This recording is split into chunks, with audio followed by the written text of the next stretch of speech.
How to use cropping in Photoshop. That's what we're going to do in today's video. But first, make sure to like the video, subscribe to the channel, and write down below in the comment section any suggestion or question that you have, and let's get started. So cropping in Photoshop is very simple and very easy and straightforward. You just go in the left to the cropping tool here, or you can just press on C, as you can see, and click on it. Now you can manually crop this into any part or portion that you want, or any aspects that you want.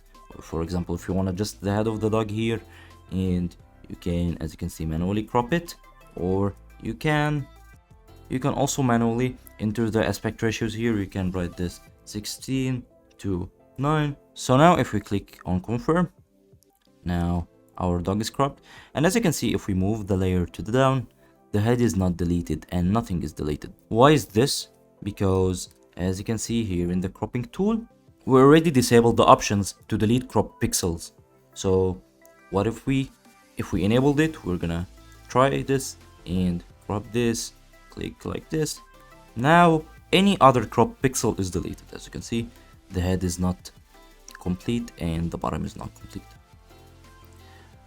That's all for today, and that's how to crop in Photoshop. Hope you guys enjoyed the video. Don't forget to like the video, subscribe to the channel, and write down below in the comment section any suggestion or question that you have, and have a nice day.